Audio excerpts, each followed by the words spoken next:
Friends இந்த வீடியோவில் வந்து நம்ம என்ன வந்து பார்க்க போகிறோம்னா நெல் விவசாயம் பண்ணுற விவசாயிகளுக்கு வந்து பார்த்திங்கன்னா எலி பிரச்சனையை வந்து எப்படி இயற்கை முறையில் கட்டுப்படுத்தலாம்னு தான் பார்க்க போகிறோம்.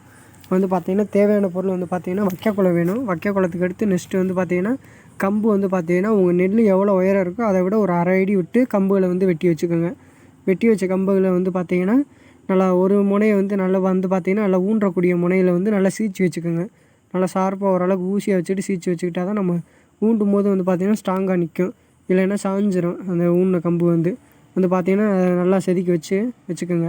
செதுக்கி வச்ச பின்னாடி வந்து பார்த்திங்கன்னா வைக்கக்குளத்தை எடுத்து நல்லா திரித்து வந்து பார்த்திங்கன்னா நல்லா சுற்றி நம்ம வைக்கக்குளத்தை கம்பில் வந்து செதுக்கி வச்ச ஆப்போசிட் சைடு வந்து பார்த்திங்கன்னா நல்லா சுற்றி கட்டிக்கிறணும். கட்டின பின்னாடி வந்து பார்த்திங்கன்னா சுக்குலியை வச்சு இன்னொரு கட்டிக்கிறணும். வைக்கக்குளத்தை வச்சு வந்து பார்த்திங்கன்னா நல்லா இறுக்கிக்கிறணும். அதுக்கடுத்து வந்து பார்த்திங்கன்னா சுக்குலி வச்சு கட்டிக்கோங்க. சுக்குலி வச்சு கட்டின பின்னாடி வந்து பார்த்திங்கன்னா கம்புகளை பூராமே ரெடி பண்ணியாச்சு.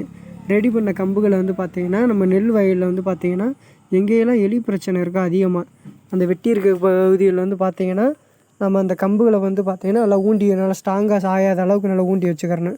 நல்லா ஸ்ட்ராங்காக ஊண்டி வச்சுக்கிற பின்னாடி வந்து பார்த்திங்கன்னா இந்த மாதிரி நம்ம நைட் டயத்தில் வந்து பார்த்திங்கன்னா கழுகு பருந்து எல்லாம் வேட்டையாடுறக்கு வரும். அந்த வேட்டையாடக்கூடிய அந்த பிளேஸை வந்து நம்ம செட் பண்ணுறோம் அந்த கம்பு மூலியமாக. அதனால் வந்து பார்த்திங்கன்னா நம்ம எலிக்கு பிரச்சனை வந்து கட்டுப்படுத்தலாம். நம்ம நெல் வயலில் வந்து பார்த்திங்கன்னா இந்த மாதிரி விவசாய தகவல் தெரிஞ்சுக்கிறக்கு நம்ம சேனலை வந்து சப்ஸ்கிரைப் பண்ணுங்கள். பிடிச்சிருந்தால் லைக் பண்ணுங்கள் ஃப்ரெண்ட்ஸ்.